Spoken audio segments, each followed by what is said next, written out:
Prezados ouvintes, boa tarde a todos e todas.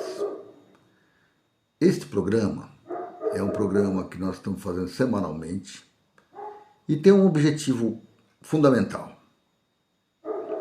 debater questões importantes para o povo brasileiro. Tá? E nada mais importante para o povo brasileiro do que a questão da educação. Se nós pensamos em construir um país forte e socialmente justo, nós dependemos fundamentalmente de uma boa educação para os nossos jovens e para nós mesmos, já que os desafios do mundo moderno exigem uma contínua reciclagem de conhecimentos. Então nada melhor do que pegar uma frase ou um discurso que o presidente Lula fez essa semana, e ele diz o seguinte: sobre a necessidade de aumentar os investimentos na educação, o presidente Lula criticou os economistas que apontam entraves para a construção de escolas nesse país.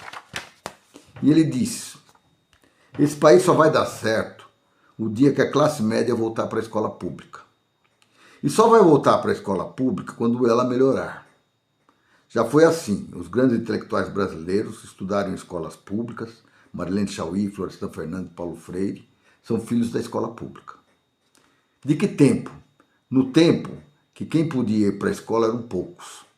Aí você dá qualquer coisa de qualidade quando uma pequena minoria pode estudar. Mas quando é todo mundo, é preciso um pouco mais de recurso, um pouco mais de dinheiro, e isso é o que nós estamos fazendo. Então ele fez esse discurso na abertura da cerimônia de entrega do prêmio Selo Nacional Compromisso com a Alfabetização. Tá? Lá estavam presentes, inclusive, o novo presidente da Câmara, o Hugo Mota, e o ministro da Educação, Camilo Santana. Bom, o que ele quis dizer com isso? Primeiro, ele fez um erro conceitual básico. Eu sou do tempo em que a classe média estudava em escola pública.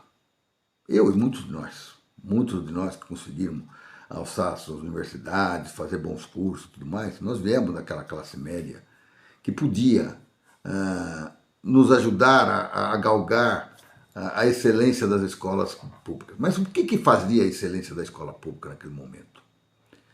Primeiro, um corpo de docentes de extrema importância e de primeira grandeza. Eles eram fundamentalmente bem formados e eram bem remunerados. Um professor entrava na escola com uma missão, a missão de educar, de formar, de trabalhar com o desenvolvimento das crianças e de nos ajudar a nos formarmos. Porque ele não tinha grandes preocupações com a sobrevivência dele, já que ele era bem remunerado. Ele era remunerado igual às outras profissões. E ele podia manter sua casa, sua família, seus filhos, mandar seus filhos para a escola, mandar seus filhos para a universidade, porque ele era remunerado. Mas nós não podemos esquecer que pós-ditadura militar, durante o período da ditadura militar, esse processo começou a refluir. E nós começamos a perseguir professores, continuamos reduzindo salários de professores. Tá?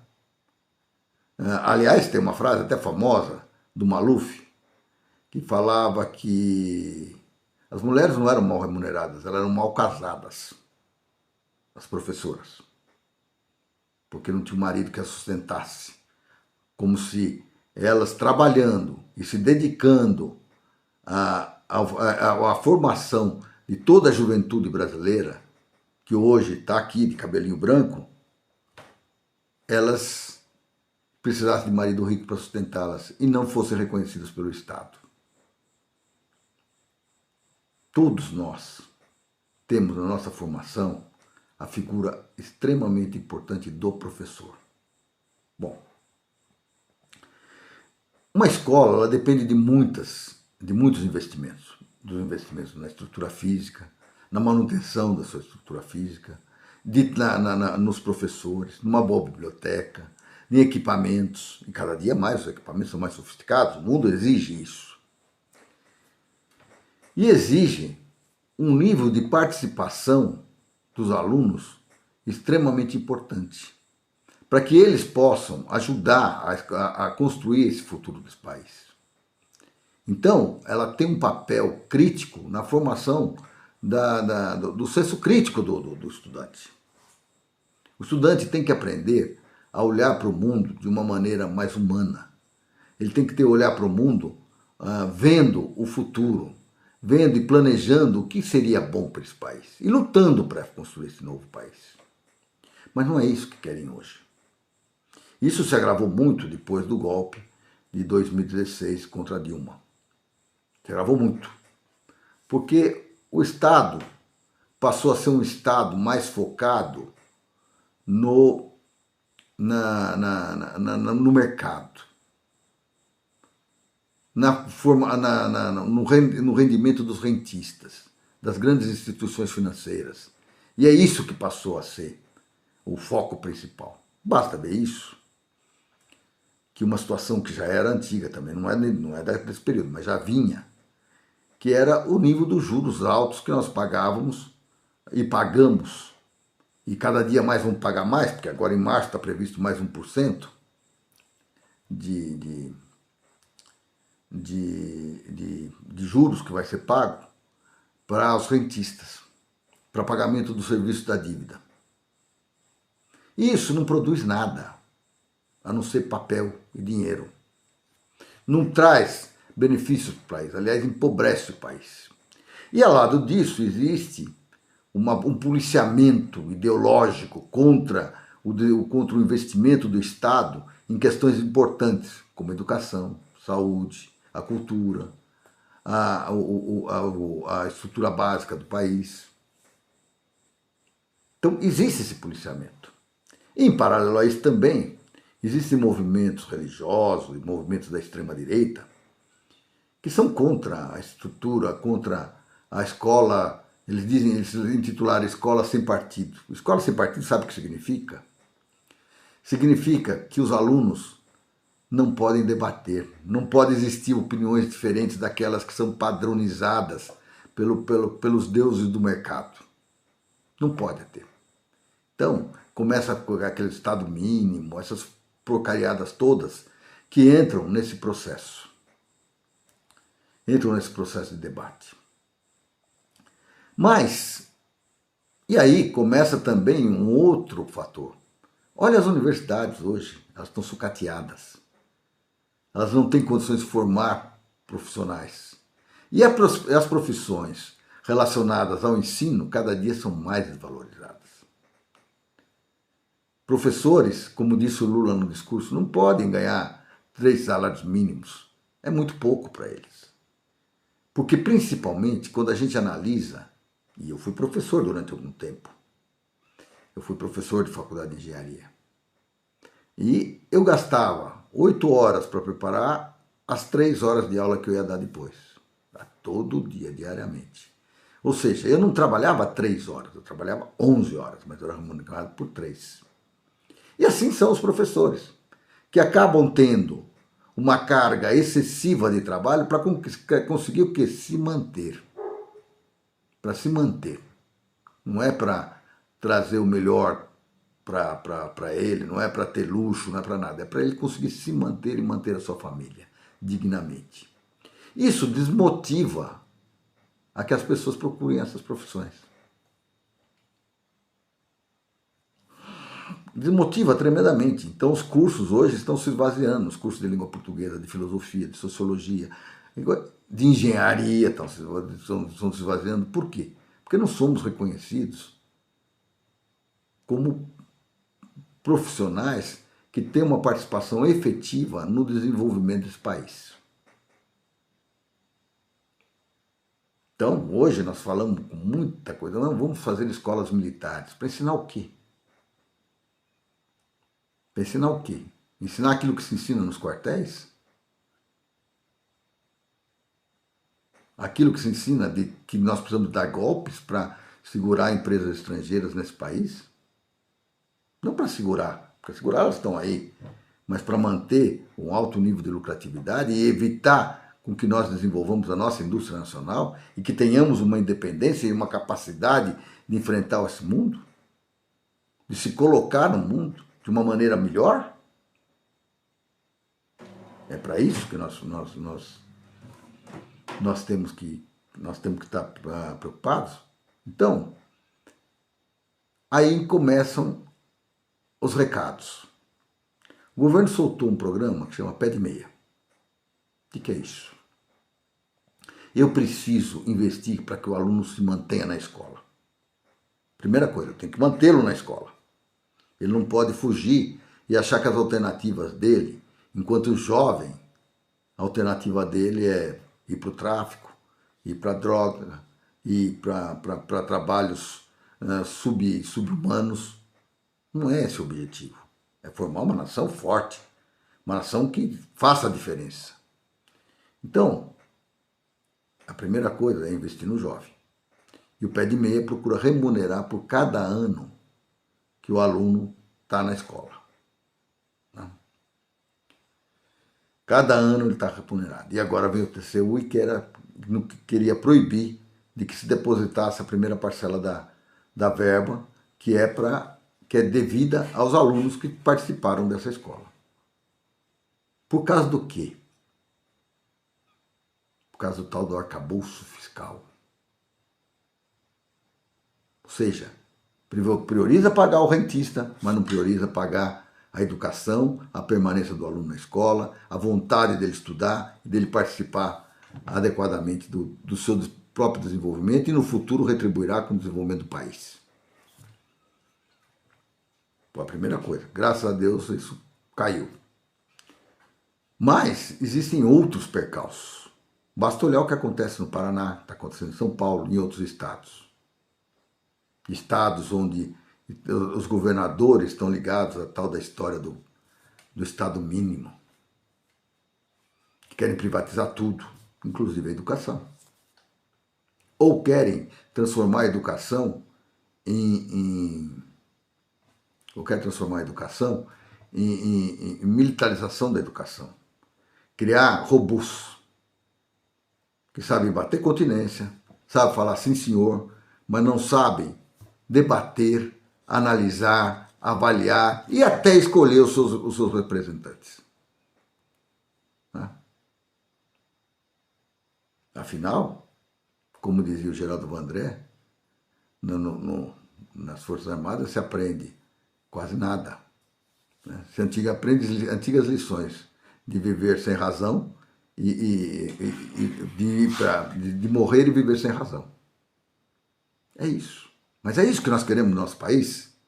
É isso que nós queremos da nossa gente? Não, não é isso que nós queremos. Nós queremos uma juventude participativa, uma juventude que esteja à frente do desenvolvimento nacional, que esteja discutindo esse processo de desenvolvimento e que esteja contribuindo para que esse país seja um país forte, sem miséria, com condições de vida socialmente justas para todos. É isso que nós queremos, é isso que nós buscamos. E é isso que nós deveríamos sonhar como país. Então, quando o presidente vem e diz isso, eu até disse, uma parte ele errou, porque naquele tempo que eu estudava e que eu tinha o melhor ensino na escola pública, a maioria das crianças que não tinham as condições que eu tinha, não tinham esse acesso. E aí ele corrige lá para frente, ele diz, nós precisamos de trabalhar para botar todo o país dentro das escolas, todos os jovens, em escolas de qualidade. O governo não existe só para 1% das pessoas que são os rentistas, não vive para 35% que são os da classe média, ele vive para desenvolver o país como um todo, principalmente diante dos desafios que cada dia nós temos mais. Observem, olhem ao seu lado, quantas profissões deixaram de existir ou existem marginalmente nos últimos 20 anos.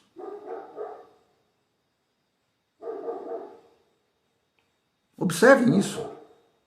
E nós temos que dar desafios para essa juventude nossa, para que elas ocupem os espaços que são importantes para o desenvolvimento nacional. Então, nada de escola militar, nada de escola sem partido, nada de proibição de medidas socialmente justas como o pé de meia, nada de diminuir a qualidade da educação. Por exemplo, suprimindo livros, suprimindo uma série de questões, suprimindo matérias. Para que suprimir matérias? Não é importante as crianças conhecerem sociologia, filosofia, ciências, educação, a própria língua? Conhecer matemática, conhecer física, conhecer biologia? Por que não? Por que não dar uma visão muito mais geral para que ele possa ter parâmetros diferenciados para tomar suas decisões? Ah, não, nós queremos criar um bando de escravos. Aqui o país não precisa de escravo para se desenvolver. Não precisa de escravo para se desenvolver. Então, pessoal, nós não podemos brincar de fazer educação. Educação é uma questão extremamente séria e importante para esse país. Nós temos que formar o melhor contingente de profissionais nesse país. Gente bem preparada, posta para enfrentar os desafios desse país. Esse país tem problemas e tem desafios no Brasil inteiro. Tem problemas de meio ambiente, tem problemas de produção, tem problemas de infraestrutura, tem problemas, e nós precisamos do melhor possível. E nós temos que formar cada vez mais bons professores, pagar salários adequados e formar melhores ainda os seus alunos. Tirar deles o melhor que puder tirar deles. Porque são eles que vão fazer a diferença desse país. Estamos conversados? Estamos entendidos? Vamos largar que essa frescura de não olhar para a educação ou de procurar alternativas extremamente caras e que não vão trazer também a formação de bons profissionais.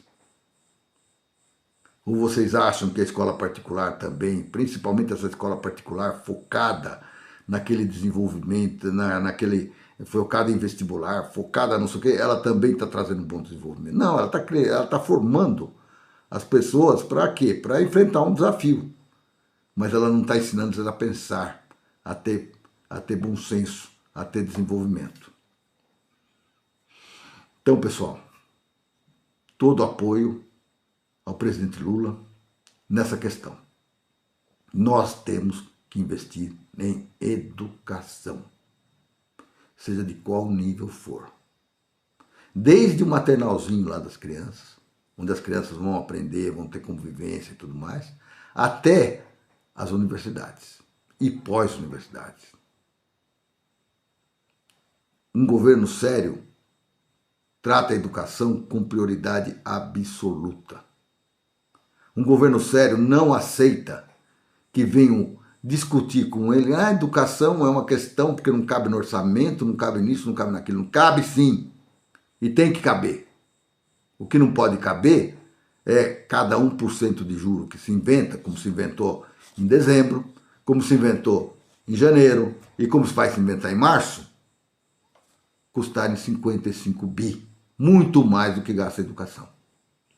São 165 bi que foram gastos só nessa brincadeira desses 3 meses. E quanto é a educação? A educação, que está no outro ladinho lá do orçamento, é 3% daquele orçamento. É muito pouco. É muito pouco para um país que quer levantar a cabeça, que quer tirar seu povo da miséria e quer ser um país desenvolvido. Estamos conversados, pessoal? Então, esse é o primeiro assunto que a gente vai tratar hoje. E é o mais importante. O segundo assunto, mudando um pouco de rumo, né? E para vocês não falarem que eu não falo do Trump, né? Que essa desgraça que já estava prometida e que está aí criando confusão para todo lado, alíquota para cá, alíquota para lá, guerra comercial e tudo mais. Eu tenho que falar uma questão aqui que me chamou a atenção. grande Trump, o ídolo da extrema-direita brasileira, resolveu apoiar uma licença para corromper. E aqui tem a notícia da Globo. Trump relaxa a lei que impede empresas americanas de pagar propinas no exterior. Pessoal, é importante a gente entender que se você vai nos Estados Unidos, você vai entender, vai conhecer uma realidade até diferente. Você liga a televisão, você vai ouvir falar que eles estão em guerra na Eritreia. Você fala, pô, mas onde que é a Eritreia? Nem sei onde é. Que eles estão em guerra não sei aonde, estão não sei aonde, estão não sei aonde. Estão defendendo o quê? Estão defendendo o quê?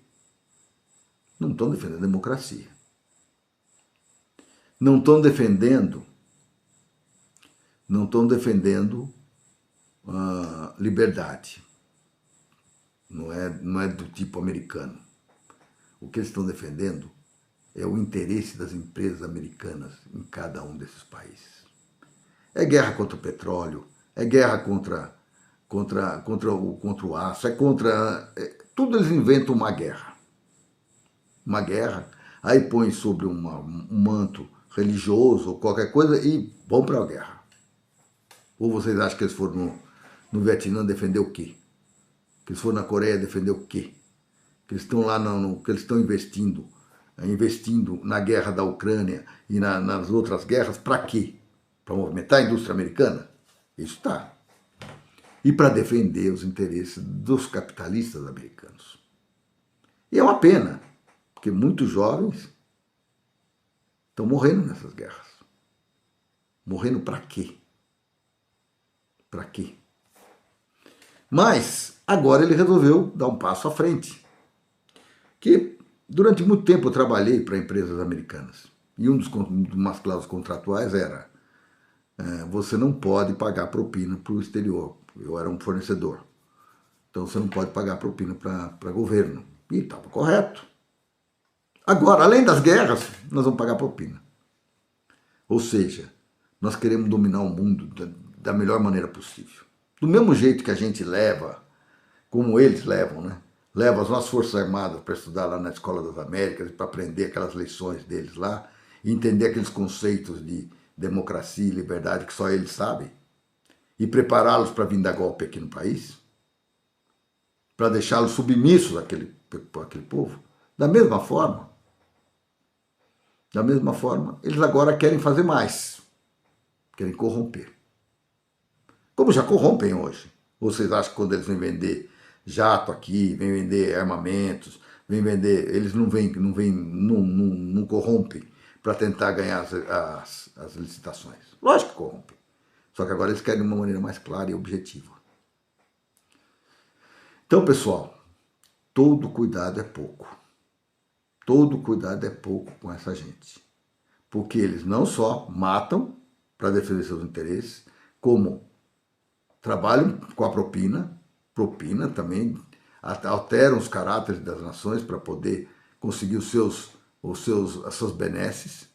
Basta ver a quantidade de dirigentes de países da América Central e de outros países aí que eles colocam os seus pau-mandados. E às vezes até dá azar, hein?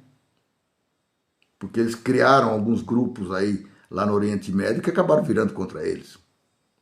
Mas foram feitos por eles. Foram pagos por eles. Pagos por eles. Então, hoje, eles não querem mais se envolver. Se já era perigoso o controle que eles tinham sobre a nossa economia, sobre os nossos parlamentares e sobre a nossa indústria, nosso desenvolvimento, nossos planos de desenvolvimento, imagine agora, onde o poder do dinheiro também vai falar mais forte. Então, isso é muito triste e perigoso.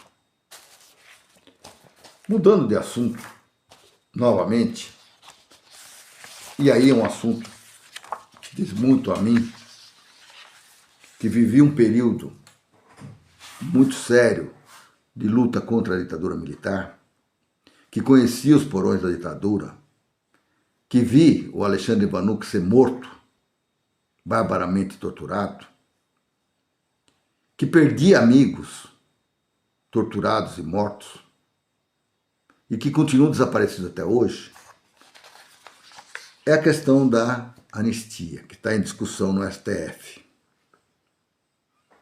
Né? Quando, no período da ditadura militar, a partir de um determinado momento, e muitas vezes, a gente está vendo agora o filme do Rubens Paiva, que foi morto, trucidado, saiu de casa bem, foi lá para depor por livre e espontânea vontade e acabou morto, e a família até hoje não sabe onde está seu corpo. A mesma coisa, eu tenho vários amigos meus. Eu tenho a Tuta Garlipe, que era minha amiga. Eu tenho o Silon, que era o Comprido, era amigão. E vários outros que foram mortos e nunca a família teve direito a saber as condições em que eles foram mortos. Nunca recebeu as suas... nunca exerceu o seu direito sagrado, que todo brasileiro entende, de enterrar seus mortos. Saber onde eles estão, pelo menos. Alguns foram queimados em fornos, alguns foram jogados no mar, alguns ninguém nem sabe. Alguns foram enterrados aqui em Pirus, estão lá num monte de ossos lá que precisam ser identificados. E nunca a família recebeu a notícia disso. E aí veio uma tal da anistia. Só que hoje o que se discute é se a anistia ela é irrestrita, e ela vai cobrir todos os crimes, mas como é que vai cobrir um crime que está em andamento ainda? Como está em andamento? Porra, se eu mato uma pessoa dentro de um quartel, dentro do submundo da coisa, e eu não entrego o seu corpo para a família, ou se eu mato numa ação qualquer e também não entrego ele para sua família, ele continua sequestrado. Porque era assim que a gente ia preso, a gente ia sequestrado. Ele continua preso e o crime continua em andamento. Então não tem o que anistiar um crime que ainda está em andamento. Então essa questão que está sendo levantada, ela é extremamente importante para acabar com essa gente que fazia o papel mais sujo da ditadura, que eram os torturadores. E que acabaram agora, no governo do anterior, sendo promovidos a marechal. Claro, cara, era coronel, mas agora ele é marechal. Ele dá mais alto nível para ter direito a uma aposentadoria maior para a viúva, graças aos trabalhos reconhecidos dele contra o povo brasileiro. Onde dá anistia para esse povo? Nem pensar nisso. Nem pensar nisso. Não tem sentido. Não tem sentido dar anistia para gente que não, que matou, torturou, destruiu famílias. Destruiu famílias. Tem mães que foram até 100 anos esperando o filho voltar. Morreram com essa tristeza profunda. Ah, já é um avanço. Mas, Amaury, já é um avanço que agora eles estão colocando na certidão que eles foram mortos. Tá bom, já é um avanço. Mas cadê os corpos? Enquanto eles não aparecerem, não tem motivo para dar anistia. E muito menos para dar aposentadoria para vagabundo de torturador. Que não é gente, que é animal. Então, parabéns ao Dino por levantar essa questão e pelos ministros do Supremo que estão apoiando essa questão. Isso não é apaziguar o país, dar esse tipo de anistia. Isso é respeito ao ser humano. Do mesmo jeito que a gente não tem que falar em anistia para quem tentou dar golpe outro dia. Nem foram julgados ainda e já estão querendo dar anistia. Mas estavam querendo dar golpe. E estavam querendo dar golpe para quê? Lembra, não sei se vocês devem se lembrar, que mataram poucos. Tem mais 30 mil para matar. Eu seria um deles, com certeza. Com certeza. Porque esta gente vive disso. Vive do desrespeito ao ser humano, às diferenças de opinião e vive segundo interesses que não são do nosso país. Ou vocês acham que toda aquela perseguição que houve contra a Petrobras, ela não tinha um fundo? Tinha um fundo muito sério. Vocês devem se lembrar. Todas as receitas provenientes todos os benefícios obtidos pela exploração do pré-sal serão usados em saúde e educação nesse país. Já imaginou se tivessem sido mesmo? E o que fizeram? Venderam tudo. Estão vendendo. E estão reclamando. Bom, então isso é uma questão que nós não podemos deixar passar em branco.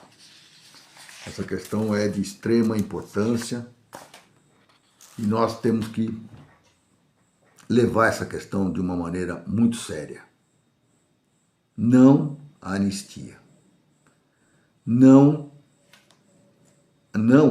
a anistia dada aos militares e seus comparsas que lutaram, que mataram gente, trucidaram e esconderam seus corpos. E não deram satisfação até hoje. E se negam a abrir os seus arquivos. Se negam.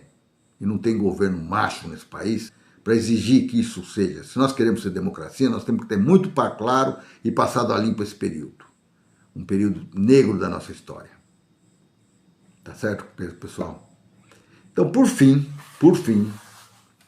para nós continuarmos o nosso programa, eu não poderia deixar de falar de uma questão muito importante. Nós temos que aprender a combater fake news. Nós temos que aprender a olhar as questões, está muito relacionado à educação lá na frente, olhar as questões segundo ângulos diferentes daqueles que nos querem apresentar. E para combater alguns canais extremamente fortes, que eu me nego a falar o nome deles, que são mantidos por dinheiro estrangeiro, que vêm publicar inverdades como se fossem verdades absolutas, como dizer que nas universidades reina a balbúrdia, o pessoal vive na bagunça, o que não é uma verdade. Eu sou professor, eu vivo nessas universidades. Muitos de nós vivemos nisso, muitos de nós temos filhos que vivem nessas universidades. E vemos que isso não é uma verdade, não é uma situação real. Mas eles vêm vender isso. Como vem vender outras questões também que são completamente absurdas, e as pessoas acreditam, e de maneira um pouco carola, dizem, poxa, estão estragando o nosso povo, estão conservando, cadê a moral do nosso povo? A moral do nosso povo, ela é corrompida por essa gente, que põe inverdades nas suas cabeças. Nós precisamos ir à luta pela verdade. E por causa disso, eu gostaria de chamar a atenção de todos vocês para um canal, para um streaming que saiu novo, que saiu no final do ano passado, na época da eleição, e que está muito disponível para nos ajudar a enfrentar toda essa história. Esse canal se chama Fatoflix. E peço a todos vocês que deem uma olhada. Tem uma coleção de filmes fenomenal, de filmes de qualidade, de filmes que discutem as realidades do nosso planeta, de filmes que realmente marcaram época. Tem uma disposição de formar grupos para discussão, para debate sobre os filmes, sobre questões importantes. Não se negam ao bom debate. Não se negam a contrapor as inverdades que estão colocadas aí. Então, eu volto a chamar a atenção, peço a vocês que entrem na internet, procurem Fatoflix. É um streaming onde vocês vão passar horas muito importantes vendo filmes que marcaram época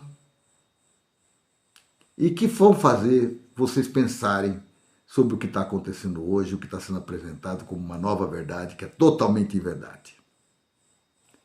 Então, por fim, para a gente terminar esse programa, eu gostaria de agradecer a presença de todos vocês. Gostaria de pedir que apoiem o canal Arte Agora, assinando aí embaixo, nos inscritos. Nós já estamos hoje com 10.200 inscritos no canal, que é uma vitória. e vamos ter muito mais à medida que nós formos crescendo com vocês e for recebendo as suas contribuições de ideias. Nós não pedimos contribuição financeira, nós pedimos contribuições de ideias, contribuições para que nós melhoremos os nossos trabalhos. E é muito importante a sua participação. E acompanhe a nossa programação, que é muito diversificada. É muito diversificada e importante.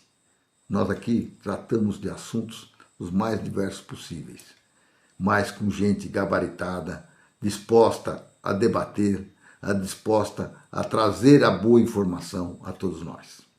Um grande abraço a todos e tchau. Até logo.